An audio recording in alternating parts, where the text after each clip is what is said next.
Yo, peace, blessings, and love. It's your boy Jon Connor, Jal Boogie Gary, yo, G Money. You know what I'm saying? It is this. Yeah, I know it slipped. Government name slipped out. My bad. It's JAG Money and L Boogie. You feel me? Well, Yes, look, I'll sir. make it. Yes, I'll sir. make it. I'll make it even. It's Jan, James, Anthony, Lamont, and Gary. I do keep saying Jan. Actually, I got it's Jon Connor. Bro, no, everyone, the people's rapper. No, I'm totally fine with Jan, bro. I'm totally fine with Jan, man. Okay. But y'all, welcome to the Counterculture Podcast, where we love to start every episode off with laughs and love. You feel me? So, No doubt, welcome, no doubt. y'all. That's what's up. That's what's up. How we feeling, fellas? Before we get into it, Blessed, doing Feeling great, good, man. Feeling good. Yeah. Everybody, I'm healthy as far as I know. Still on top of the dirt. right. No doubt. that's a fact. Yeah, yes, indeed. Feeling good. I Good. feel Actually, I'm feeling real good, man. I know y'all just witnessed a milestone, but I let everybody know too as well, man. I just asked my baby to just bring me some water. Just she's 7. I ain't ever really asked her to do something like that. And man, she kind of stumbled up the steps with it a little bit, but yeah, I was proud, man. A little proud papa moment, man. That's what's up, man. Yeah, that's dope. That's dope. Yeah, so just one step closer to bringing me some whiskey. Yeah. I don't know. It might be Baby steps, dude. Baby steps. baby steps. Right. Yeah, right. baby steps. Don't let her you ain't got to get her into bartending just yet. That bartender just daddy tended. Just take care of pops. Right. Right. Yeah. Yeah. So Jan, what's the topic today? What you feeling? So today, folks, we will be talking about Stick to the Code. Specifically, I believe the second verse of Stick to the Code, because we had a topic called Gold Digger Gorgeous, where we talked about the lyrics from For the Love of Money, and I mentioned gold diggers, and we talked about my experiences in the industry and dealing with certain types of women. And we want to offset that and give a little balance. Because listen, we love everybody on the Counterculture Podcast. You feel me? Like, we want to talk about the queens of the world. We want to talk about, we want to break it down for the women that's doing the right thing. We don't want to just give all the attention to the women who ain't doing right. You know what I'm saying? We want to give the attention to the ones that's doing what they supposed to do and handling their business. So today we're talking about the queens. We're talking about the second verse of Stick to the Code. Okay. Love it. Okay, well, you know what, Jan? Ooh, what am I doing? That nigga said line. What am I doing? Everybody's backing up everybody's name today. Yeah. All Yes, right. sir. Here, All right. present. Did you remember the Here, present. That straight took me back to grade school right there. Like homeroom. Right. So okay, so let's I want to zoom out actually a little bit too as well, because we know on the Counterculture Podcast, right? Like we talk about your career, we talk about lyrics, albums. So I know we go dive into the code part 2. Briefly, just talk about the album, just the album SOS that the code features on. I think this dropped in 2020. So this was like right before COVID. Was it Pandemic. during COVID or right before? During. It was during, because I remember when it came out, me and the homies couldn't even celebrate. Like, I remember they had to park in front of the house, and I stood on the porch, and they was in the car, and we was, you know what I'm saying, but we was social distancing. Remember that phrase?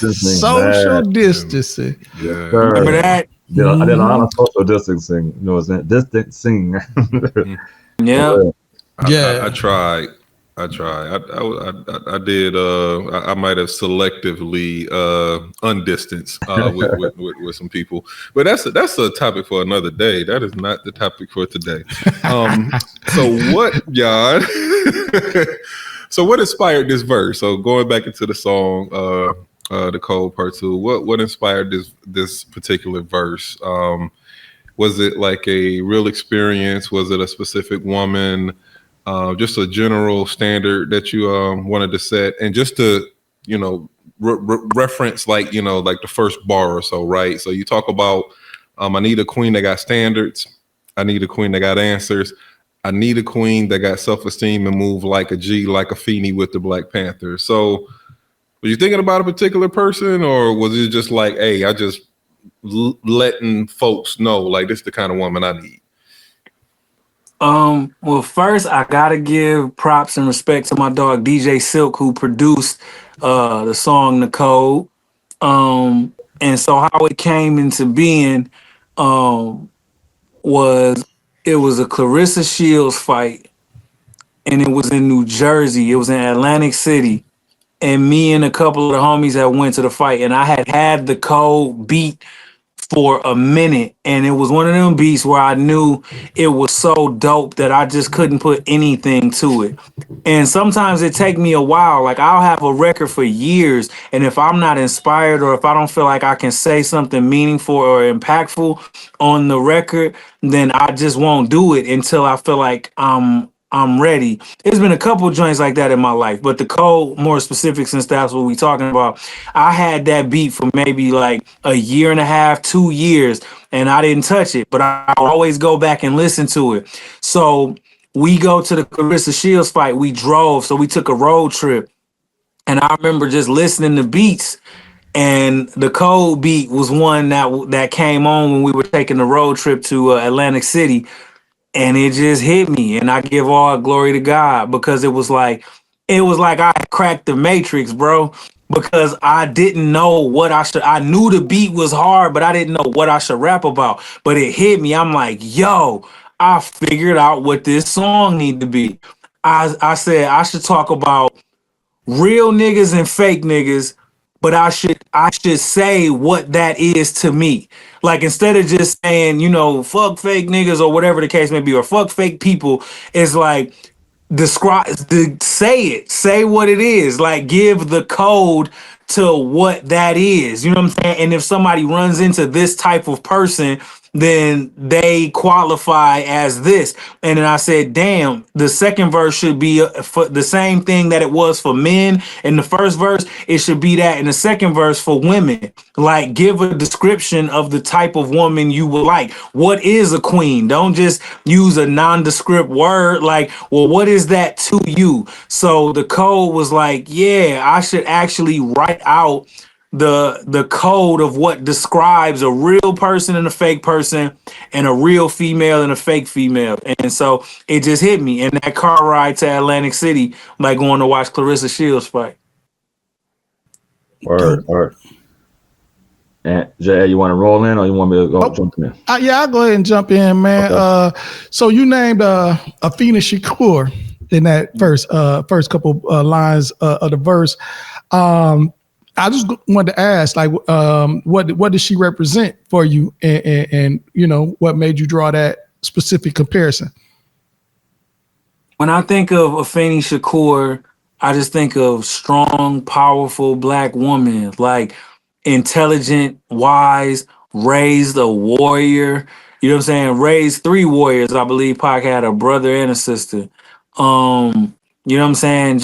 And then to go through everything that she went through with the Black Panthers, and then her son ended up being Tupac, one of the greatest rappers to ever live, and then to endure watching everything her son had to go through, and yet down to his death, she still was like strong and poised, and never seemed like she was shook up, or never in the public eye anyway. Behind the scenes, we don't know. But I know that whenever she was put on the spot or in front of a camera, it always just seemed like she was poised and never let everything rattle her. And when you think about her life and what everything was, I can't even imagine going through like her first half of her life, being a Panther, then going through the times of her life of drug addiction and all of that, and then defeating that, then having children, and then having to raise them in the circumstances that she did, and then to have one of those kids be one of the most prolific artists of our time. So to me, Afeni Shakur, it just represents everything great about Black women. You know what I'm saying? Everything that is to be marveled at about Black women. You know what I mean? Like, never letting life beat them down, always finding a way to come back, being strong. She just represents, I have a very, I have a great amount of respect. God bless her soul for Afeni Shakur. Word, Dope, word. dope, dope. All right, John. How do you approach balancing raw honesty with respect when you are talking about women in your music? Give me the question one more time. How do you approach balancing raw honesty with respect when you talk about women in your music? Okay. Just like Um, balancing raw honesty and respect. Um, how do you compare or uh, contrast those two concepts or ideas? well, a wise person once told me, um, you can all you should always tell the 100% truth all the time, and there's always a way to tell the truth in a respectful way.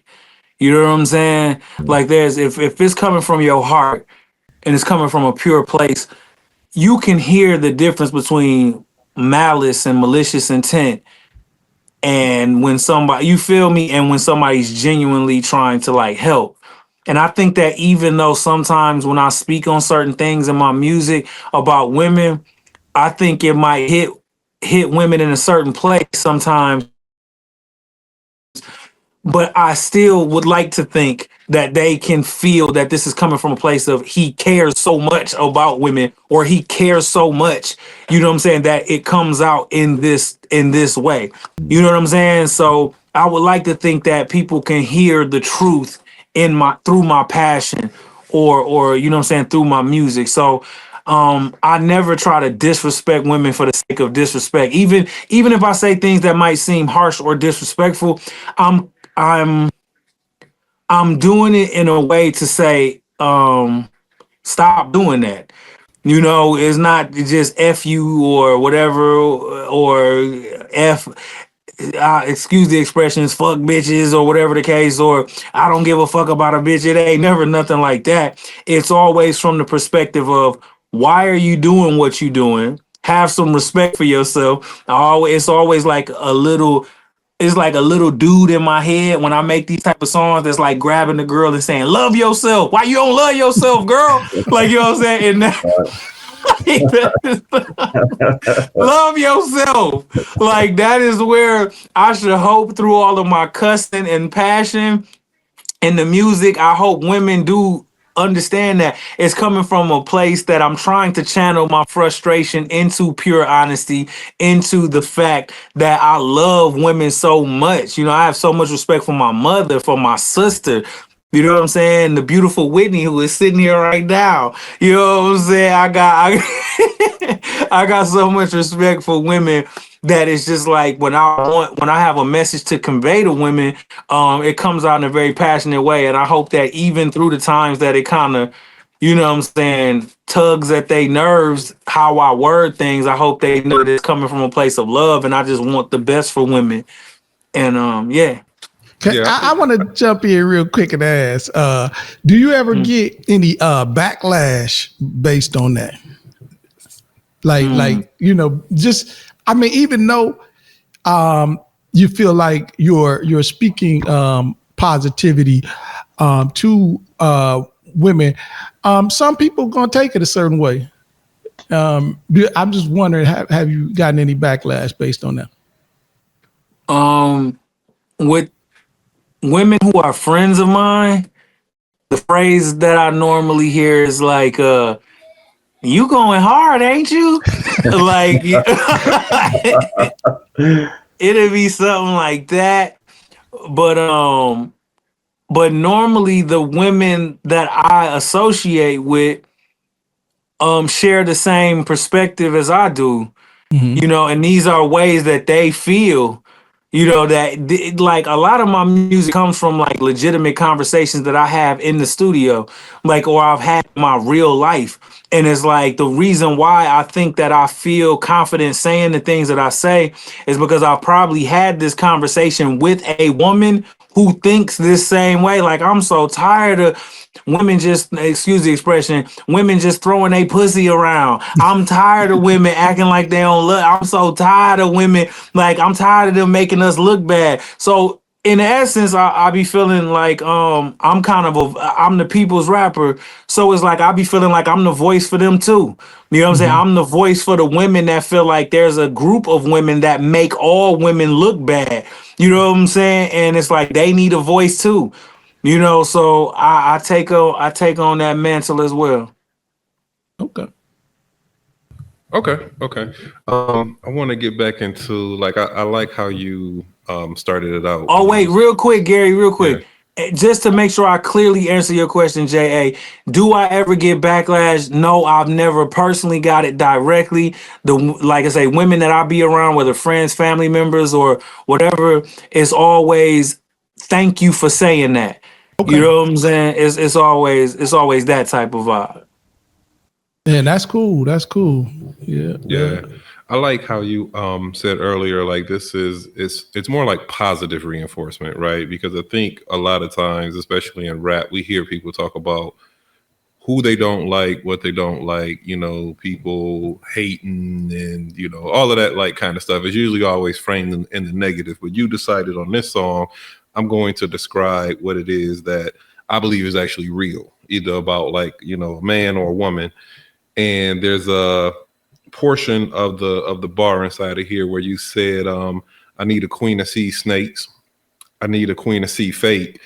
Niggas around me right now and say they fake to their face before the shit be too late. Have you ever had someone like in your life actually that had your back like this? Like, is this in reference to like someone that you actually seen? And this, I think, could really, you know, it don't necessarily got to be a love interest, right? It could be family, friends, whatever the case may be. But, you know, what's the inspiration behind this bar? Yeah, it's been a couple times in my life that I dated women that was that real. Like that it was dudes around and they'd say some shit like, and you shut the fuck up because I don't even like you and I don't know why the fuck he hang around you anyway. Blah blah like and said it. Like, you know what I'm saying? Like, just told the nigga straight to his face, like, and you fake as hell because you be talking shit behind his back, blah blah. And I'll be like, word, Yeah. like, like, let me know, like, man, I remember, I remember a situation, man, that was funny as hell. That reminds me of that bar. It was this is many moons ago. I won't name names or whatever, but it's my life and it's a situation that happened, so I can reference it. It was a dude that said he had slept with a girl that liked me, right? And she was like, "Well, let's all just get together then and have a conversation then. Just tell him to come to your house, and then we all gonna talk." And then we got there, and then she looked at him in the face and said, "So we fucked." And then it was like, I'm like, oh shit, what's about to happen? Oh, I got my popcorn out. I'm like, oh shit. I'm like, damn. And then the nigga had the boo-boo face and he was just looking at the ground. And she said, "No, so we fucked though? For real? We did?" And that motherfucker ain't say nothing. So when I saw that there was a level of real in females that can take it to that level, it's like, I want that. I want that for that. That is a trait that I need to like tell me. And it don't necessarily, like I say, the line and say this shit to his face before it's too late. Now, telling the motherfucker to their face might be extreme because I don't expect a woman to just be fucking China from WWE and just be brolic, you know what I'm saying, and be ready to throw hands. But I would say that before the shit is too late is the more potent part of it, where it's like, if you see some snake activity going on, please tell me. Don't be the person that see it happening or feel like I won't take your word, because I feel like if you my woman or you my wife, you my girl, you my other half, I'ma listen to you before I listen to anybody, because I'm sharing intimate moments with you. You know me better than anybody. You know me more than these niggas know me. Like, because you see me when I'm being sensitive or crying or laid up with you, or you're seeing me in times that dudes don't see me. So you know me more than anybody. So I would look to you as the woman to, like, if you seeing, you my second set of eyes, you seeing like when niggas are saying little slick jokes that maybe I'm not catching when I'm in the studio and I got the headphones on, and you still got your antennas up and you hearing the side conversations that's going on. Or when we go out to an event and I'm focused on getting my set list together, I'm focused on being on that stage and giving a good show, but she's still around the rest of the crew and she's seeing how they moving and she's seeing and hearing whatever the little gossip that's going on. It's like you're the other half of me. So when we get home at the end of the night, if I'm working on that stage or if I'm working in the studio, when me and you get home at night, me and you gonna compare and contrast notes as to who need to be around me, who don't need to be around me, who's saying shit behind my back that they ain't saying to my face. And let's plan and strategize this shit out together. It's me and you versus the world. So, have my back in every aspect. You dig? So yeah, man. So that was that line for me. That yes. To directly answer the question, I have had situations where women did say the shit to the dude's face, and I respected it. Like, and that's why a lot of times, man, dudes say like bros over hoes. I don't subscribe to that. I subscribe to if you're real, you're real. Because in my life, I've had more solid women than solid dudes in my life, legitimately. Like, I'm talking about women have shown like loyalty and honesty and realness on a level I don't know that I've ever seen from a man. Honestly, my mother's realer than my father. That's a fact. Dang. Like, you know what I'm saying? I'm just being real. We gonna go down. We gonna go down the fucking food chain. Straight up, my mother's more thorough than my father. Like, you know what I'm saying? Any woman that I ever dated, I'm talking about dudes have did clown shit, like tried to fuck my girl behind my back, lied on the girl so I wouldn't want to fuck with her, said he fucked with her and he really didn't. Like, you know what I'm saying? Like, and the women have always been like, yo, I don't want to come between y'all friendship, but this nigga tried to fuck, and I'm just telling you, it's like solid shit. Right. Like, you know what I'm saying? Like, man, I remember I dated a girl one time, man, and she kept it so real. She like, I want to tell you every rumor that you could possibly ever hear about me, because if you do decide to date me, I don't want you to like be embarrassed. I don't want, like, just solid dudes be on all type of all type of. You try to go to another state, find out this nigga got cases he ain't told you about. Y'all get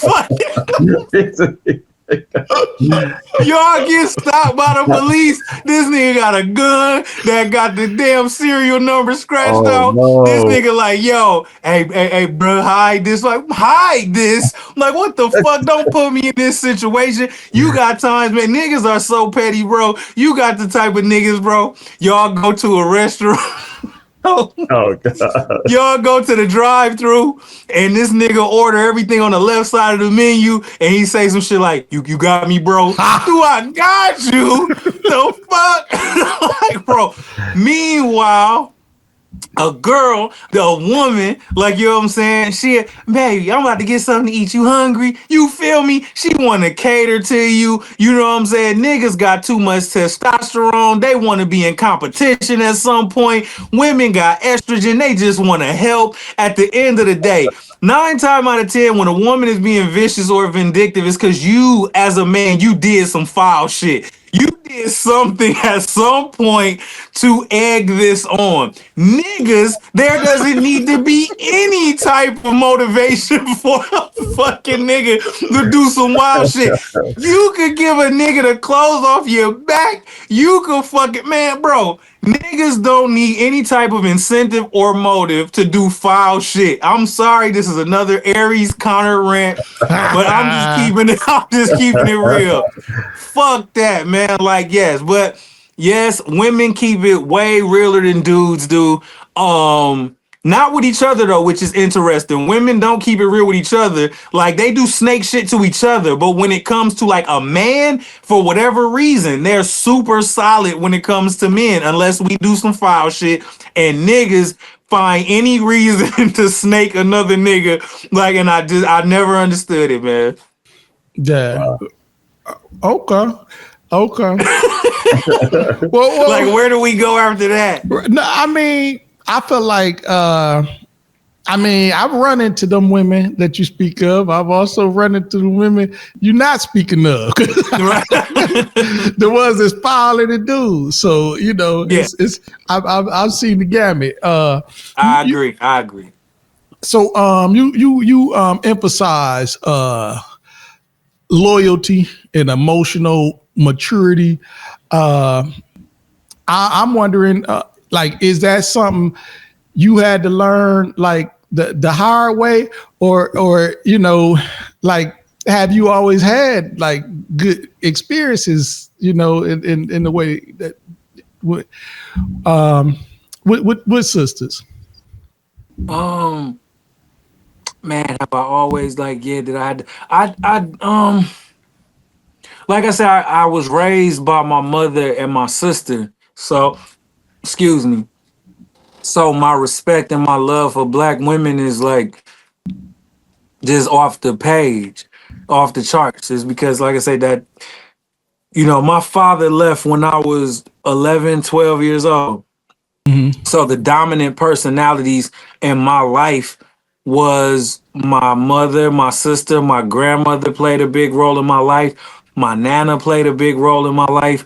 You know, my grandfather was like the dominant male figure in my life, but I only saw him when I went to go visit.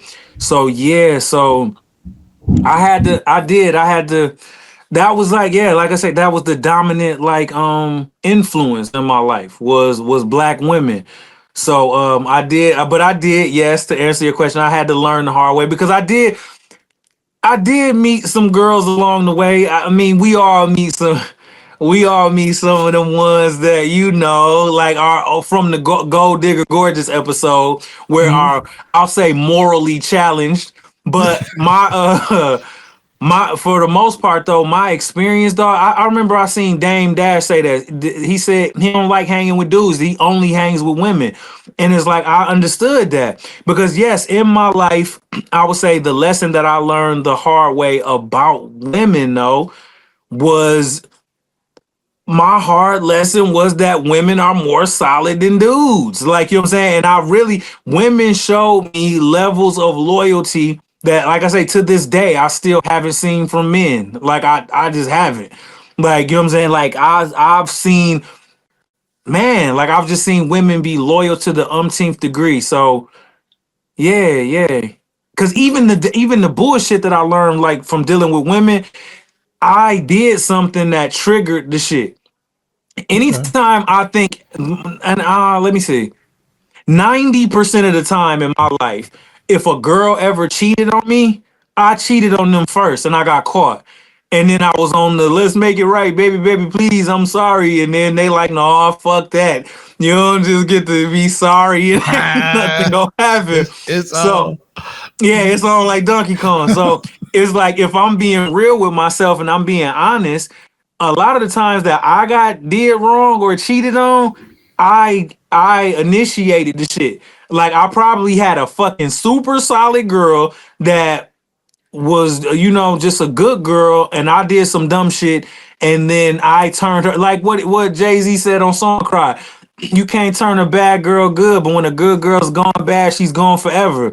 And I think with my personality, and I feel like I'm just like a people person in general. I feel like I'm a likable guy, not kissing my own ass or nothing like that. But I think that the way that I handle women when I was younger made them put their guard down. And then once that happened and I fucked them over, I was the guy that turned the good girl bad. You feel me? And then and even like this is we gonna start calling this the Connor accountability podcast and shit. You know what I'm saying? Because after I would turn them bad, I would get on my motherfucking high horse and be like, how could you do this to me? Why? Why? You know what I'm saying? You cheated. Why? Right, And it's right. like I was totally a sucker for not taking accountability. I really was. Like, cause back then I really would. I was that guy that would do some dumb shit or some foul shit, get caught, play the victim, and then keep doing the shit over and over again. So anytime I ever ran into bad girls, I probably turned them bad. And I every day I ask for forgiveness, and I hope those women are okay. And because I've definitely learned, and I'm way more mature now. But yeah, when I had to learn lessons about women, it was self-induced. It was shit that I did that triggered a reaction from it.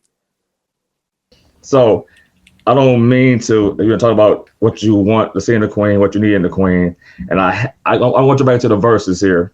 So I gotta kind of rewind a little bit because here's a couple of bars. It says, I need a queen that's gonna boss up. Don't get on Facebook and talk tough.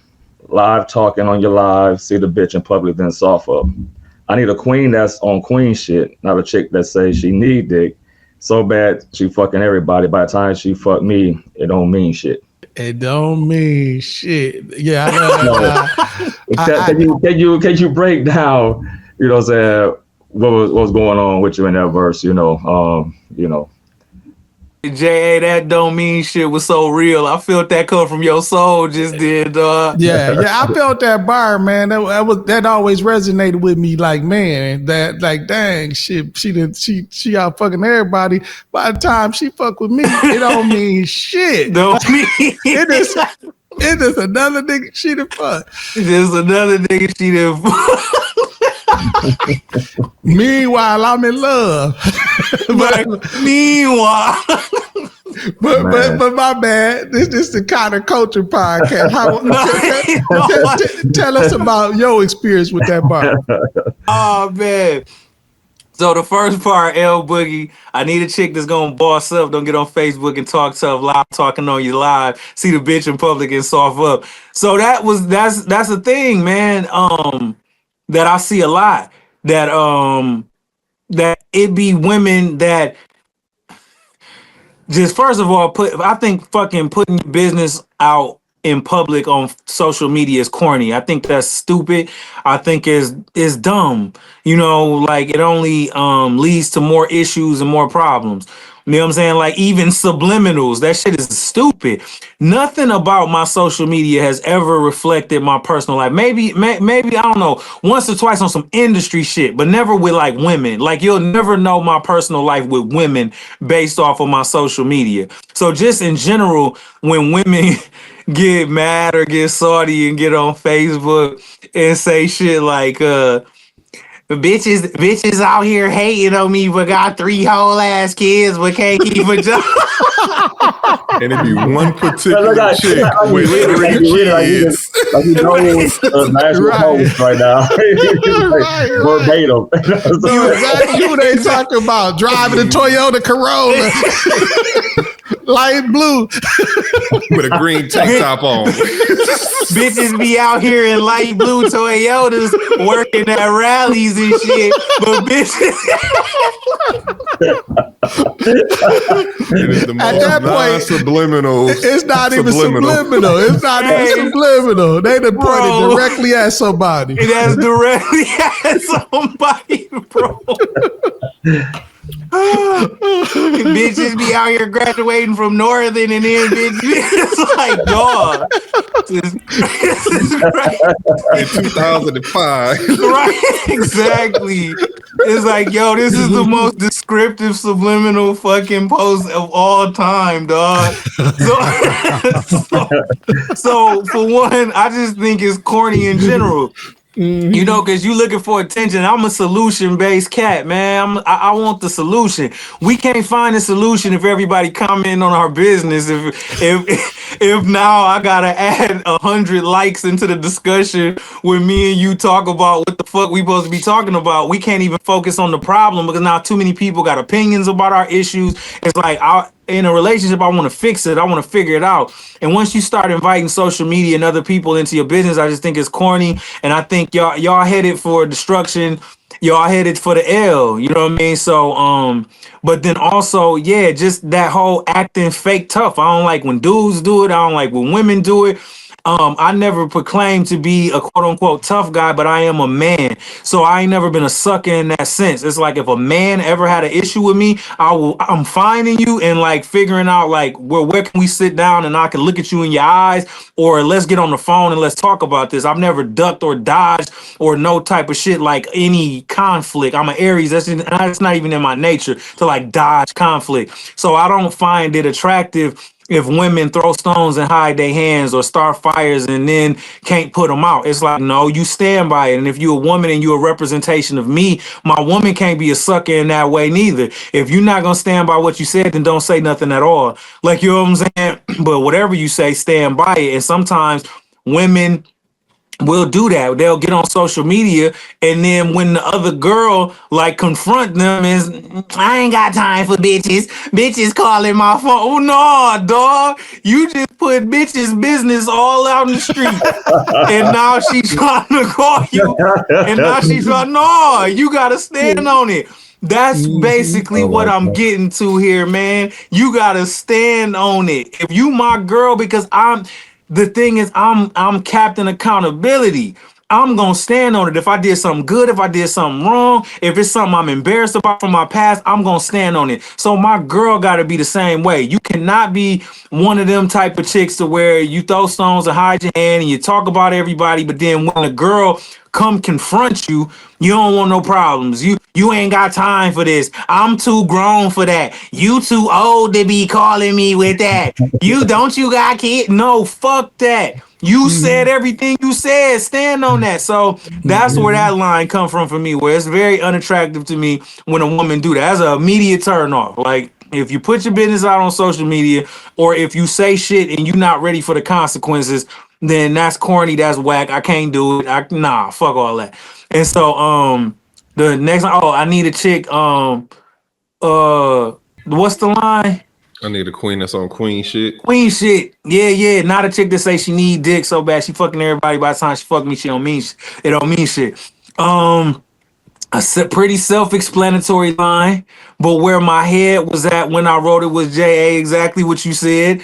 You know, it's like, you know, how unappealing is that? You know, that, you know, this girl you didn't wait it forever for. You know what? Side note, I just want to say, I always thought it was like, and please, listen, I want to hit y'all with the Charles Barkley. I am not a role model. I'm not paid to be a role model. The statements that I'm about to say next is going to be like ridiculous, but it's real. I don't feel like how long you make me wait to have sex with you is a proper way of me figuring out how solid of a woman you are. Because I know women that's a part of the scam. Like, if I make him wait this long, then he gonna think this about me and blah blah blah. And then at the same time, you could just be feeling a woman that much and y'all be into it that much and y'all vibe and y'all fuck around on the first night. I know people, I'm gonna keep it real. I know people that fucked on the first date and got married and they still married today. I know niggas that waited months, years, and then they ended up breaking up. Like, you know what I'm saying? So I don't think that that's the proper scale to like dictate like how solid a woman is, like when y'all have sex, or if the longer she makes you wait. Now, however, the body count might play a bit into, you know what I'm saying?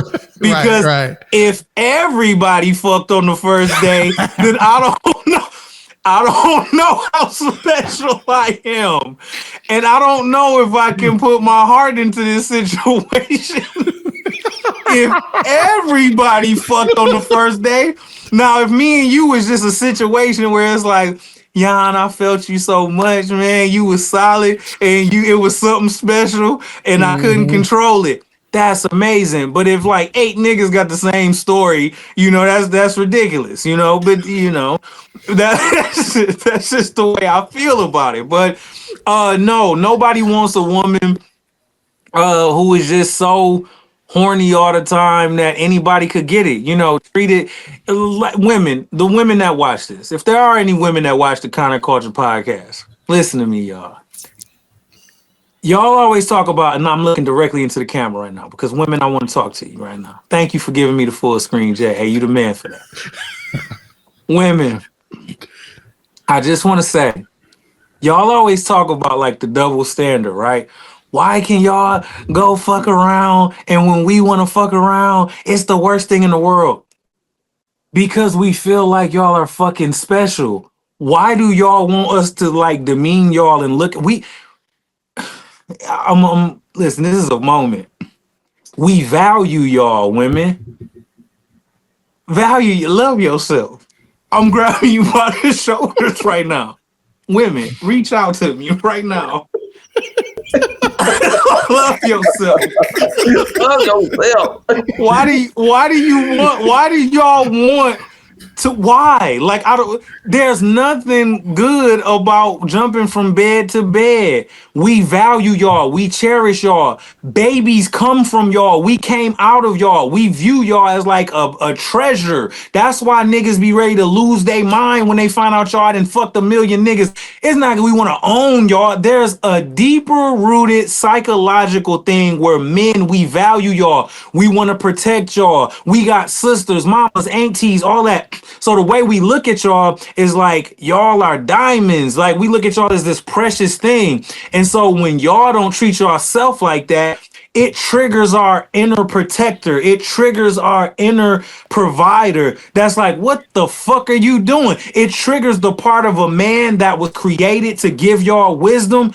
The wisdom we be trying to give y'all is what the fuck is wrong with you? Like, you know what I'm saying? Like, why don't you see that you're special? Why don't you understand that you are the vessel that brings forth life?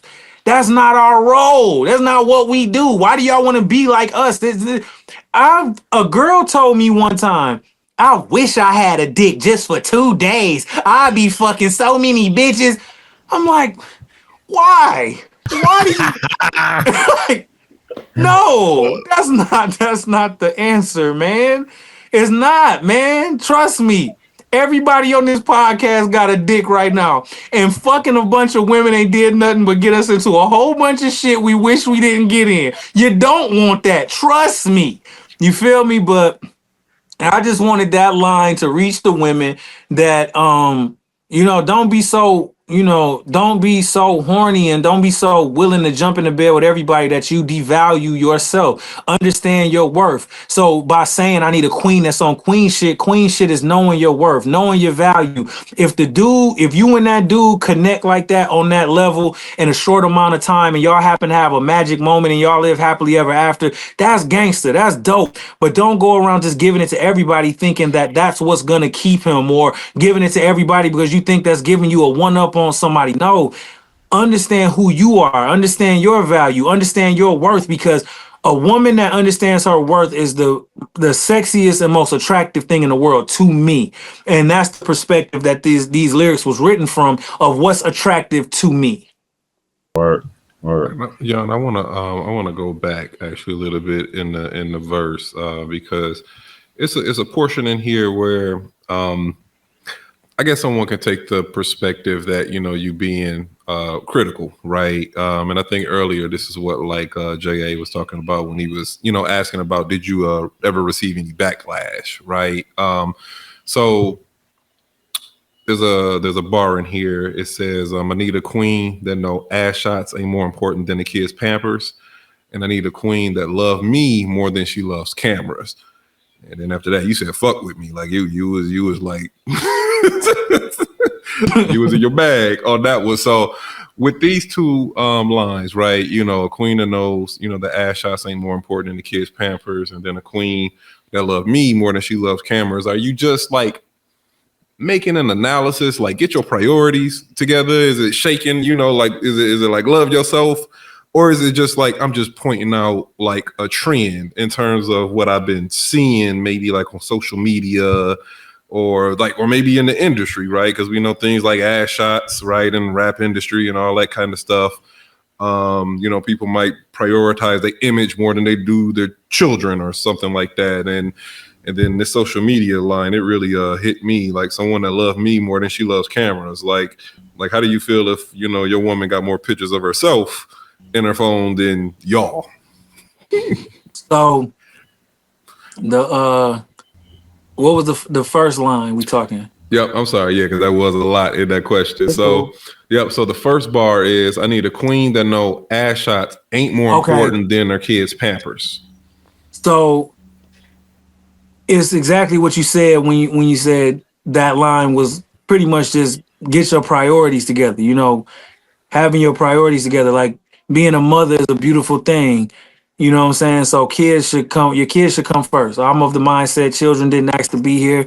And once you become a mama, I'm sorry. I really sometimes don't be having sympathy sometimes. Like I guess I am a little bit harsh in that respect because I feel like kids are so innocent. And I don't like when a woman and a man becomes parents, it's like, dog, everything else comes second to them kids now. They didn't ask to be here. That's your role now. You're whatever the fuck you was before they got here, you ain't that no more. You're their parent. Like, you know what I'm saying? Like, they need you to be responsible so that they can be all right. You know, so yes, it was about having your priorities together. But also it was very specific as well because I know chicks that live in the hood that have BBLs. How? You live in the hood, but you fucking have BBL. Like, what the fuck? Like, Right. what are we doing?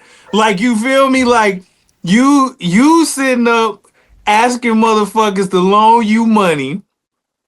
Girl, like you, girl, they about to cut my shit off. but just wouldn't that spend ass fat, though. spend 10,000 in Brazil to or whatever. So no lights and a fat ass. You feel, you can't even see the fat ass. But I think some women don't see that. They see that ass shot or that BBL or whatever. They see that as an asset. They think this gonna bring the dude. You know, I know it's ironic, no pun intended, but they see the ass as an ass. They think it's gonna bring the baller dude that's gonna get them out the hood. You know, so they thinking that this will come up. And you right, but they mind all fucked up. Like, they don't understand. Like, here's the thing. Because this is crazy. The balling ass nigga, man. Oh man, he's not he's not wifing her, dog, and they don't understand that. So you, like you said, you can't see your kids running around, you know what I'm saying, and the diapers is shitty, and you know what I'm saying, toys and shit all over the goddamn living room and the den. You can't find a babysitter. You can't pay. Granny didn't ask you. Now she asking like, yo, like Granny, like, yo, you gotta throw me 100 or something to babysit the kids. You arguing with Granny about giving her 100 to babysit the kids, but you somehow managed to find $10,000. You paid for the ticket. You went and got the surgery. You uncomfortably sat on a flight like this. Goddamn. However many hours it take to get from the United States to the Dominican Republic, you did. You did all of that, and you can't give Granny $100 to watch the kids. To go, you can't get a fucking job. Like, you know what I'm saying? Come on, man. So it was priorities. But also, I be pissed off at the ignorance. I be pissed off at just, man, I don't know, man. I read one time about my zodiac sign. It says sometimes Aries can come off as arrogant know-it-alls, right? And I try to suppress that.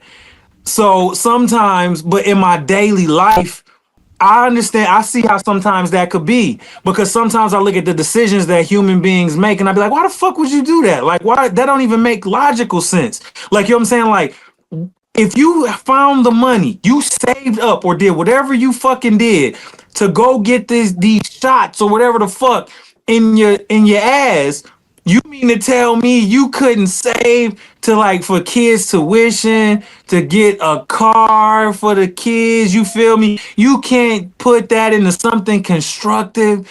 You doing that just to take pictures on Instagram, and you hiding the fact that you don't have no fucking furniture in your living room. You hiding the fact that your fucking you hiding the fact that you got so much work that needs to be done on yourself in the inside as a person. It just pisses me off, man. So yeah, it came out of frustration and just wanting people to have their priorities straight, man. This shit is disgusting. Like, honestly, when women do shit like that, this shit is disgusting to me. So the next line on here, right? So I need a queen that love me more than she loved cameras. Is that possible in 2025? It seems like it, man. I think it's like that. Like I said, and there's a disclaimer that these things are things that are turn-ons and turn-offs for Jan. And if people, I'm just an artist. I put my thoughts out there, and whoever agree with it, whoever don't. But this is my thoughts. Like, it is very unattractive. Like, I've been on dates with women before where, okay, y'all out to eat or whatever the case may be, and you're taking selfies while we eating. It's like that shit could wait, like, or at least say, but it's like I've dated women before where in inopportune times where it's like this camera has to keep making an appearance in our situation. Like, you know what I'm saying? It's like you can't give it a rest. You had the same outfit on the whole day. They gotta see me eating. They gotta see me walking. They gotta see me. Dog, no. Who? Why do these people need to see you? Who has to see this?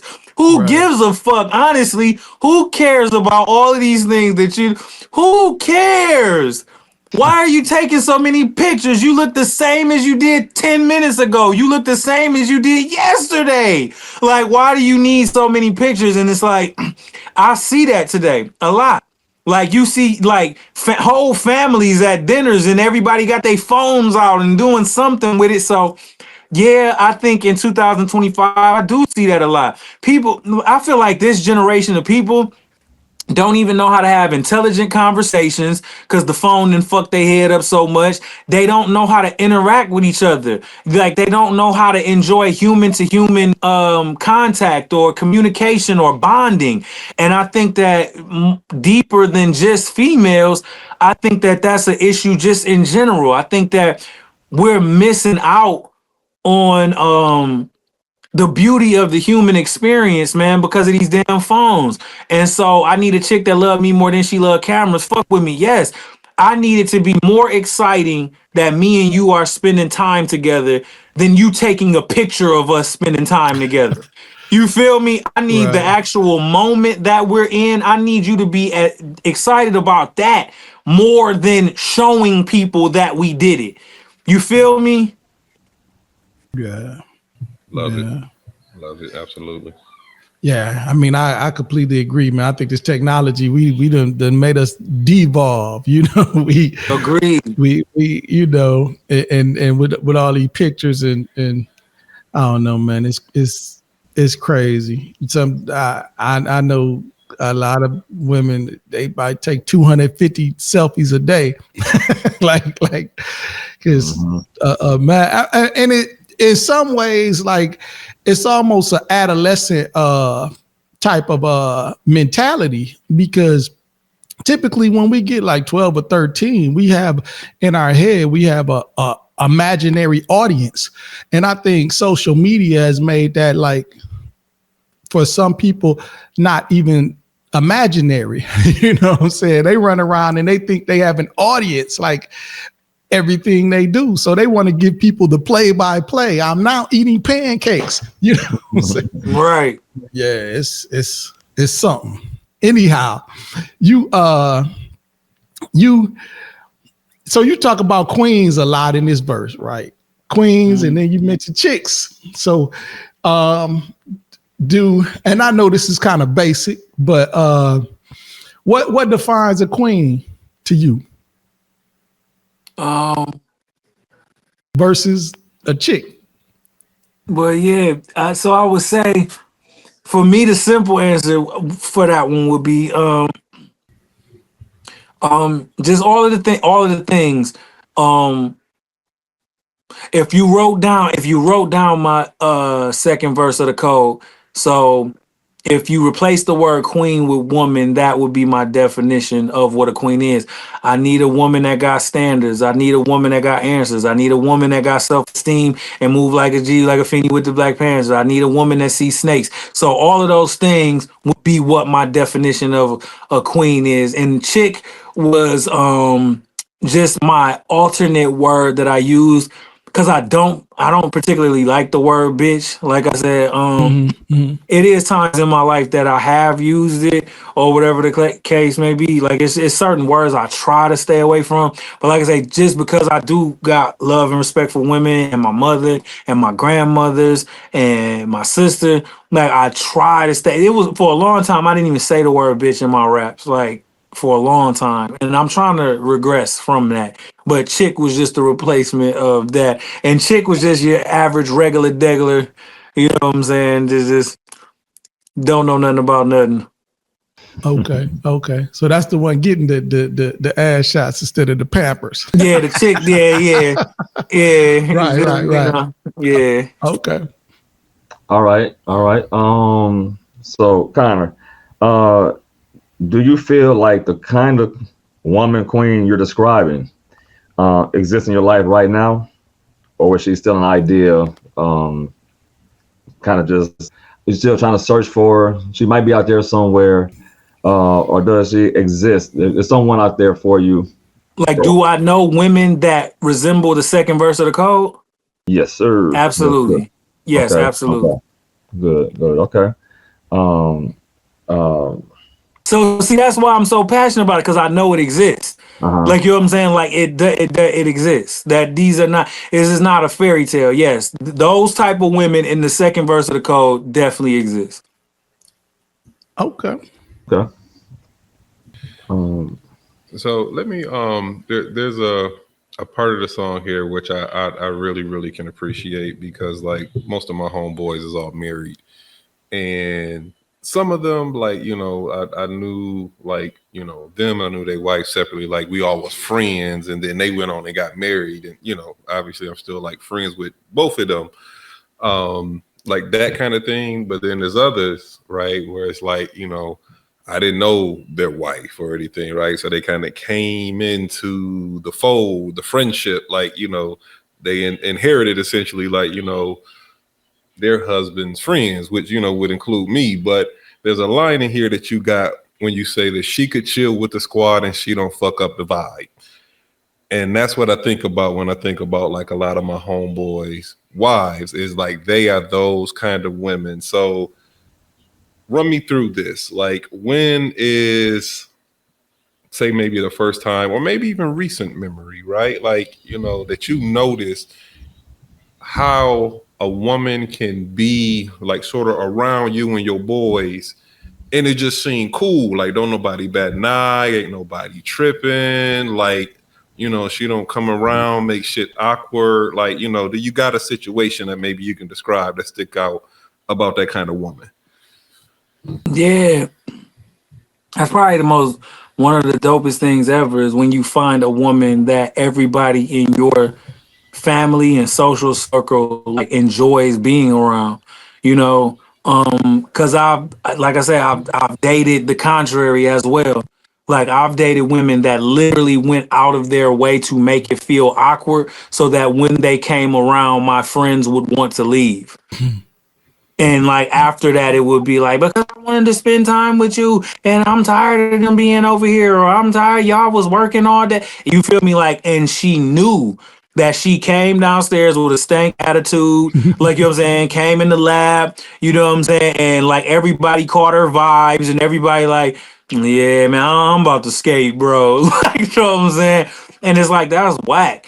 You know what I'm saying? But then, like, to the contrary, like I said, you then have the type of woman who, when she around, is like she contributes to the vibe, contributes to the conversation, bring good energy. People love when she come, like, she gonna be there? Like, they actually invite her to whatever the fuck. Like, you know what I'm saying? Like, you know what? You should bring such and such. Like, that as a man, like, feel really good. Like, you know what I'm saying? When everybody welcomes the woman that you love or that you dating or whatever, and that does exist, and that's a beautiful feeling. You know what I'm saying? Like, it's not like a prerequisite, because sometimes, you know, women don't. Sometimes, you know, your girl might clash with your social circle or whatever the case may be. That happens sometimes.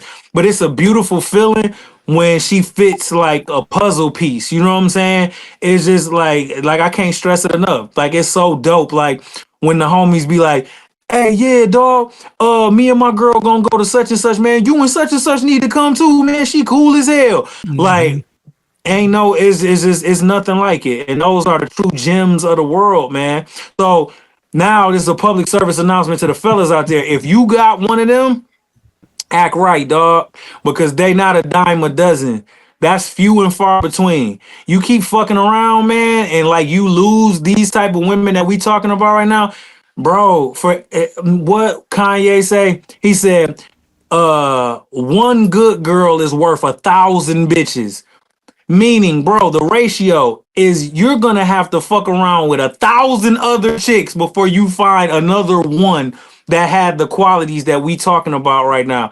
So it's like, but there's no better feeling of when your girl like fits into your social circle and you fit into hers, and vice versa. It's a beautiful thing. And yes, I've experienced that before, and it's super dope, man. Real shit. Yep. It's odd still Kanye talking about anyway. I don't know. I just kind of tend to question his choices when it comes I to knew you was gonna go there. Listen, Kanye got writers. That he said it, but it don't mean that he wrote it. yeah, maybe. Right. So maybe there probably was somebody else that was actually maybe that was Pusha T really, or Sci High, or what's my man name. But anyway. Okay. So speaking of like men and the accountability that men have in this whole ordeal of the code when it comes to queens and we'll say kings. How do you think a man got to show up to deserve the queens that you described? He has to be a reflection. Well, he got to be everything in that first verse, but he got to be a reflection as well of everything that's in the second verse as well. You know, you can't expect your woman to do stuff that you don't do, you know, so you can't be a keyboard gangster on Facebook. You can't be out here, you know, screwing with every girl that try to throw you the booty. You have to have morals. You have to have values, because she's going to be a reflection of you. You got to stand on your words. You have to be those things that you expect her to be plus more, you know? So I just think that, our role in it is to lead by example. You know, you can't have all of these, like, that's why, right, when dudes expect their girls not to cheat or whatever, and then they cheating, it's like, I don't know how you do that. You know, I don't know how you have a one-sided situation like that. Like, I don't know how that works. It's like you have to be a reflection of the things that you would like your woman to be, or what you would like to have in your relationship. And I just think that, you got to stand on it. So, yeah. Dope. Do you have a list of traits that you're actually looking for in a woman, Connor? Yeah, everything in the code. Everything in that second verse. And then the code. Okay. Yeah. Okay. All right. I thought you might want to just like list it, you know what I'm saying? For the people out there and just say, hey, here it is. You know what I'm saying? So just like, Everything in the code, but you know what? Like if you saying personal, like to me, at this point in my life, I'm a 40-year-old man. So to me, you have to have done work on yourself. You know mm, what I'm saying? Like, you know, you can't be looking for a person to heal your traumas. You have to have started taking steps to heal yourself. I'm not saying you got to be perfect by the time we meet because nobody is. I'm not perfect. Nobody's perfect. You know what I'm saying? But you have to at least be on that journey of self discovery and doing self work. You know what I'm saying? Already. You have to be able to take accountability. You have to, you know what I'm saying, be able to communicate. You have to know how to express your feelings without being disrespectful. You know, it's like things like that, like just being a good human like turns me on like more than sex can at this point in my life. Like just being a good person, being a good human, knowing how to interact with people, being considerate, not being selfish, understanding that yes, as a woman, women are the more emotional sensitive vessels, but that's not to say that men don't have emotions as well. So I would love a woman to take a man's feelings into consideration as well. And so just those things, man. I'm a simple cat, like when it comes to stuff like that. So, man, I just want the old fashioned shit that my grandma and papa had, dog, honestly. word. Okay. Appreciate that. Yeah, so this I'm looking at this next line here, Jan. So I need a queen that's gonna class up, so that everybody hold their glass up, man. Just talk about like the importance of like your woman or a woman, right? Just because when I think about this line, I think about, tell everybody hold their glass up. It's like, man, let's pay homage, let's pay respect to my man, like one of the things I love about Lotto, man, like just as a female MC, is like the fact that she got these chicks out here is talking about my man, my man, my man. Like every interview, dang near every song, right? She always like bigging up her dude, and don't nobody even know who her dude actually is for real. So you kind of mentioned in this line, a queen is gonna class up till everybody hold their glass up. Is that what you was getting at, man? Just like, the importance of having a woman, in your life, man, that just bigs you up, like in front of your people, in front of her people. Just talk to me a little bit, about what you was thinking here. When I wrote that line, what I was actually thinking too, everything that you said, and that's dope that Lotto does that. That's awesome. Because that's a reflection of her dude. You know what I'm saying?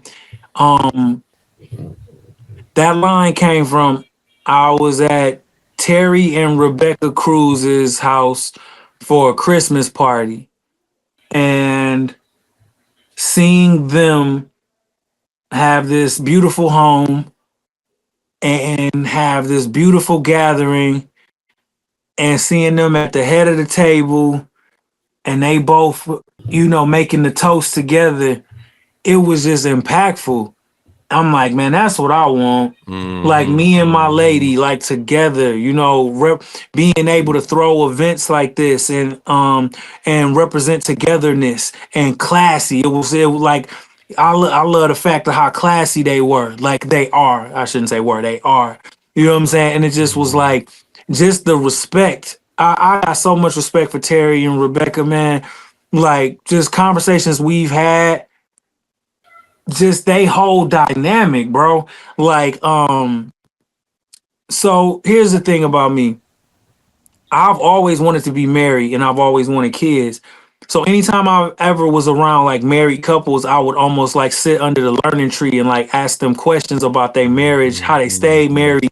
So Terry and Rebecca, I would do that a lot. Like so, just like a little kid. So how did y'all meet? How did y'all stay married? How do y'all? So when y'all get into it, what do y'all do? Like you know what I'm saying? I did that with Terry and Rebecca, with Dr. Dre and his ex-wife Nicole. I used to love having marriage conversations with them.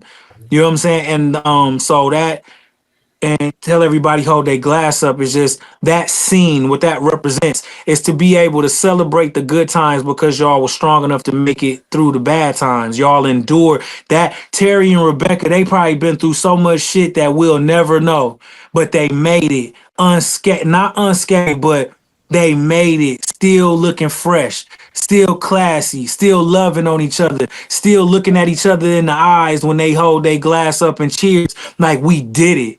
Like we did that. Like, you know, it was times that T. Cruz was telling me about after he was in the NFL and he was struggling to figure out what he was going to do with his life next. She was there for that. Like, you know what I'm saying? When he was, I remember the first time I ever saw Terry Crews, it used to be this fake ass American Gladiator show called Battle Dome that used to come on after American Gladiators. And he was a character called T Money. Y'all go look it up. That was the first time I ever saw Terry Crews when he was T Money on Battle Dome. She was with him through that. You know what I'm saying? T. Cruz told me the story about when him and Cat Williams was going and rehearsing for that scene that they did together in Friday After Next. Like, and how pretty much like he was down to his last dollar. Like, you know what I'm saying? That him and Cat Williams was talking like, yo, we got to make this scene count, or I don't know if I'm going to make it in acting. Rebecca was there for that. Like, you know what I'm saying? So when they toast into to not just what we can see. They look like to me what overcoming obstacles as a couple should look like. And so that's what that line meant to me, is that I want my queen to be able to say, everybody hold their glass up, let's toast. You know what I'm saying? And she doing it with an elegance that she don't look like what she been through. She ain't complaining about the hard shit that we went through. Like she just looked gorgeous and wearing that shit. That's the dope. That's the strength of a woman, to still be gorgeous and beautiful. But she was holding me in the times that I was crying. She was holding it down in the times when I ain't have a fucking dime because I had to put everything into the music. She was there when it was, baby, can you take me to the show? Because man, my car just broke down. You know what I'm saying? But when she say everybody toast and she don't look like what we been through, she ain't complaining about it. I ain't gonna say she ain't complaining about it because you gonna complain. You know what I'm saying? But when she at that table having that moment where she the queen of all of this shit, is because she deserved to be, because she put the work in, because she did what every other woman wouldn't do. She stayed solid. She stayed down. So that was what that line meant to me.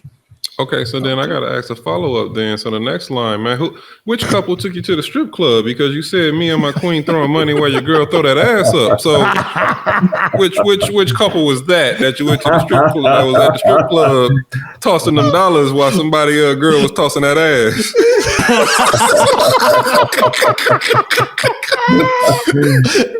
Because I would have been like this too. Yo. So look.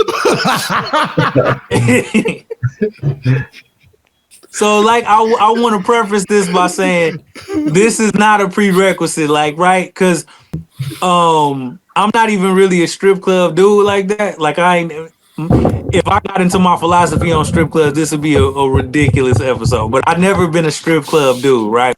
However, I did date a girl one time that we went to the strip club together, and she was a gangster.